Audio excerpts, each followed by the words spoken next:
On November 19, 1988, in a sunlit parking lot in Hayward, California, a 9-year-old girl bent down to pick up her scooter. The door of a beige sedan flew open. A man lunged out. Within seconds, Michaela Garecht was gone. The entire abduction lasted less than a minute. No cameras captured it. No one got a license plate. And by the time her best friend stopped screaming long enough to tell investigators what she'd seen, the suspect had already vanished into one of California's most frustrating cold cases, one that would go unsolved for 32 years. But to understand how we finally got a name, we need to go back to that morning. Back to a family that had no idea their ordinary Saturday was about to become a murder investigation that would outlast careers, reshape forensic science, and leave a trail of grief stretching across 3 decades. For Sharon and Rod Garecht, Michaela wasn't just their daughter, she was their miracle. For 5 years the couple struggled to have a child, 5 years of doctor appointments, 5 years of waiting. 5 years of wondering if parenthood would ever come. Then, on January 24, 1979, Michaela arrived. She was curious, warm, and full of life. By 9 years old, she had a best friend named Katrina Rodriguez who lived across the street. The two girls were inseparable, always racing their scooters through the neighborhood, whispering about school plays, arguing over candy choices. Sharon adored her, and because she had waited so long to have her, she was protective in the way only a mother who understands loss can be. She followed true crime stories closely. She knew children disappeared. She worried, sometimes, she said, too much. Later would come Michaela's younger sister Libby and brother Alex. But Michaela held a particular place in Sharon's heart. She was the child Sharon had spent years hoping for.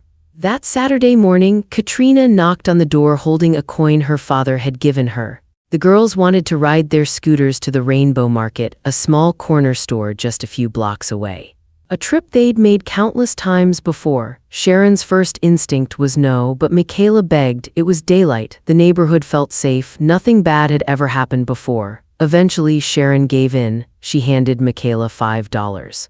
She looked both girls in the eye. Stay together, go straight there, come straight back. The girls promised. Michaela grabbed her scooter. She pushed off down the street, blonde hair catching the morning sun, laughter trailing behind her.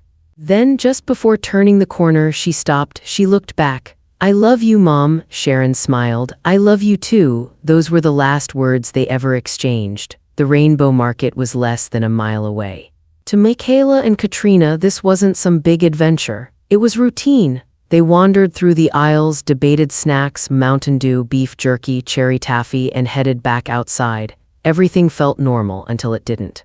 As the girls started toward home, Michaela suddenly stopped. Their scooters, they'd forgotten them. Laughing, they turned back, but something was wrong. Michaela's scooter wasn't where she'd left it. It had been moved, carefully, deliberately, several parking spaces away, and it was now sitting directly beside an older beige sedan. Years later, investigators examining the criminal psychology of child predators would look at that moment very differently. This wasn't random opportunity, this was preparation. The scooter had been used as bait, a place to draw a child precisely to where the suspect was waiting. Michaela walked toward it. She was 9 years old. It was a sunny morning. She had no reason to be afraid. She bent down to grab the handlebars. The car door exploded open. A man burst out, grabbed her, and threw her into the back seat. Witnesses would later describe the attack as shocking in its speed. Explosive, violent, terrifying, the door slammed. The engine roared. The sedan accelerated out of the parking lot and disappeared down Mission Boulevard. Michaela Garecht was gone. Katrina stood frozen. Her brain refused to process what her eyes had just witnessed. Then panic took over. She sprinted back into the Rainbow Market, screaming. A man took Michaela, he grabbed her, he drove away. The cashier called police immediately. Patrol cars filled the lot within minutes. Officers stopped customers. Search teams spread through the surrounding area. Someone contacted Katrina's father, who rushed to the scene and then drove to break the news to a family that was still at home, completely unaware. Sharon was at the kitchen sink when Rod burst through the front door. She knew immediately. Parents often describe moments like that as instinct, a certainty that arrives before the words do. Michaela's been taken. The dish in Sharon's hands hit the floor and shattered. The ordinary Saturday morning was over. When Rod arrived at the Rainbow Market, investigators were already moving. officers canvassed the area.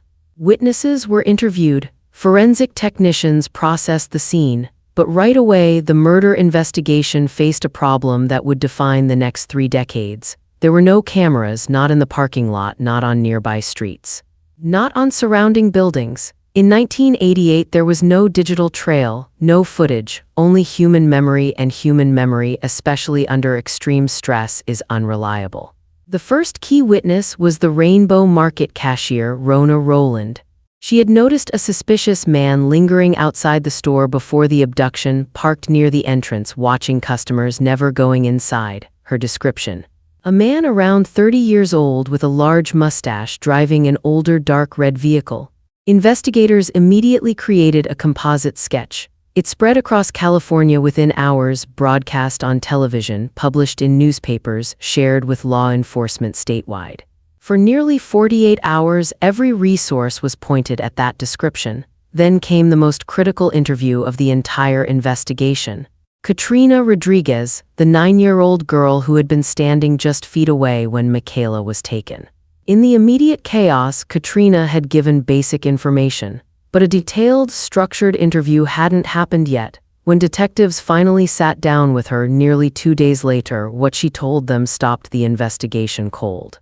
The suspect wasn't 30, he looked closer to 20, no mustache, instead long, dirty blonde hair hanging near his shoulders, severe acne scars across his face, and eyes she said she would never forget. Blue, cold, sharp. The vehicle wasn't dark red, it was beige, an older, worn sedan with visible dents. In an instant, the composite sketch every officer in California had been searching for was wrong. The wrong man, the wrong car, the wrong direction. And those first 48 hours, the most critical window in any cold case investigation involving a missing child, were gone. A new sketch was drawn immediately, a younger suspect with long blonde hair and distinctive features. But investigators understood what that delay had cost.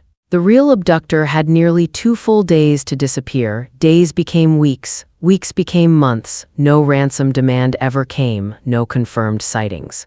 No physical evidence beyond one piece, a partial fingerprint recovered from Michaela's scooter.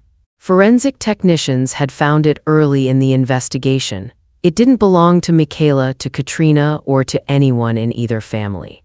It almost certainly belonged to the person who moved the scooter, but it was damaged. Only roughly 10% remained usable. In 1988, that wasn't enough. The technology to analyze it simply didn't exist.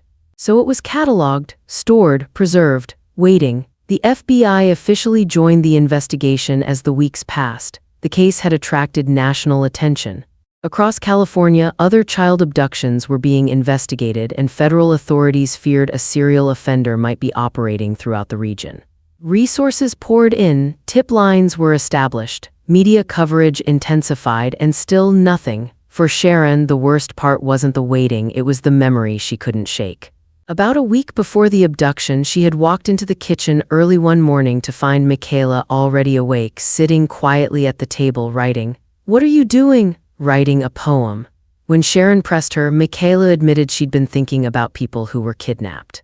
People hidden somewhere, unable to escape. Sharon had dismissed it as childhood imagination. Now, with Michaela missing, that conversation felt impossible to understand, as if her daughter had somehow sensed something approaching.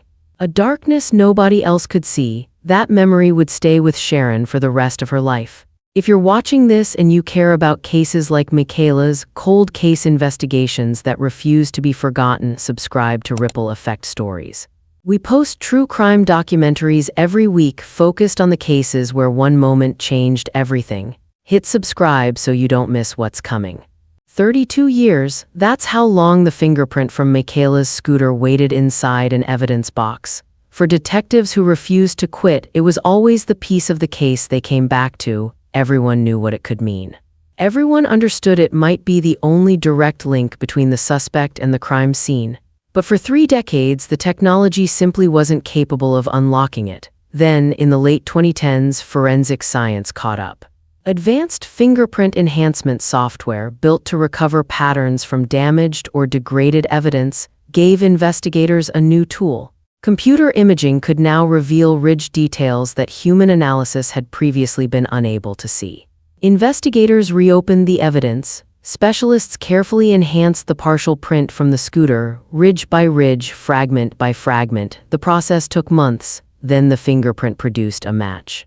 After 32 years, the cold case investigation finally had a name: David Emery Miss. For the detectives who had worked this case across multiple decades, the moment was overwhelming, not because the case was closed, not yet, but because for the first time since 1988 there was a real person to investigate, a history to examine, a face to put alongside Katrina Rodriguez's description.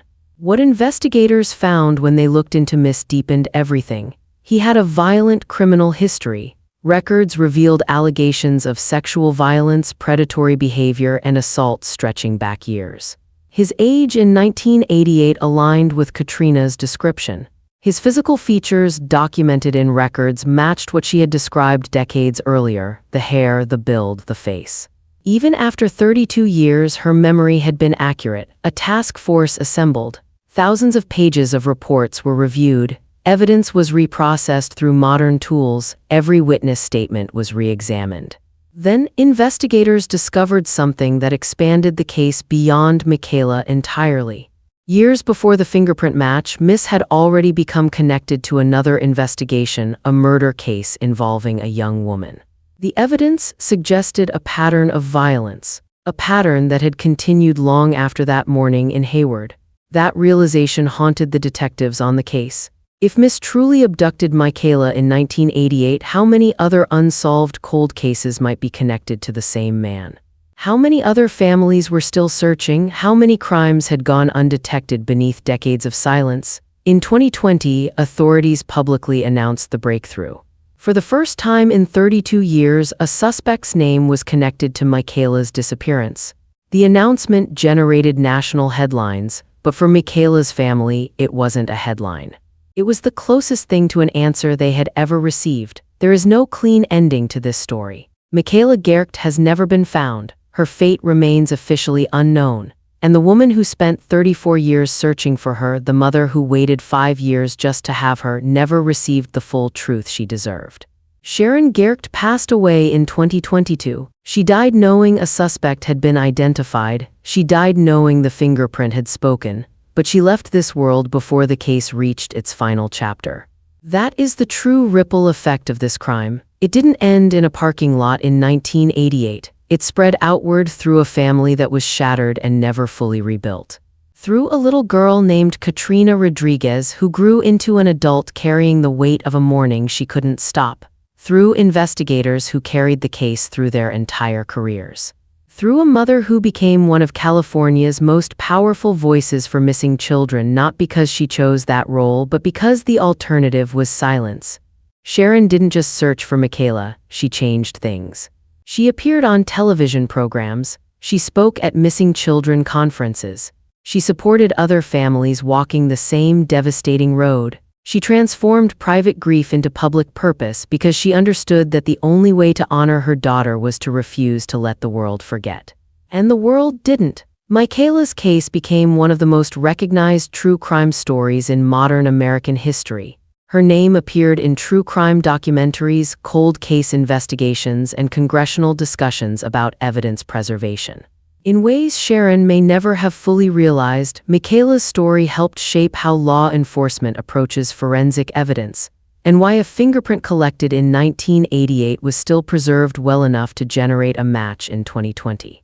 One piece of evidence, 32 years, one name, that's the other ripple effect, the one that moves in a different direction, the possibility that science will eventually answer what time tried to bury. That cold case investigations don't have expiration dates. That detectives who refuse to quit can outlast the darkness. For Katrina Rodriguez, there is no clean closure either. She has lived with that morning for her entire adult life. The image of the car door flying open, the sound of Michaela's voice, the blue, cold eyes she said she never forgot. Survivors of violent crimes carry those moments forward in ways the rest of the world rarely sees. The public moves on, the news cycle moves on, but the people inside the story never fully leave it.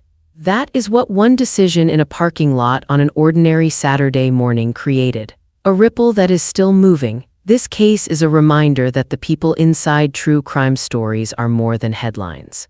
They are parents who waited years for a child they would later spend decades searching for. They are 9-year-old girls who watched something they could never undo. They are families shaped permanently by a single moment, and investigators who carry those families with them long after the cameras leave. If this story moved you, subscribe to Ripple Effect Stories. Every week, we bring you true crime documentaries, cold case investigations, and DNA cold case breakthroughs, the cases where one moment changed everything and the ripples that never stop spreading. Before you go, type one word in the comments. Michaela, one word, one comment so she's not forgot.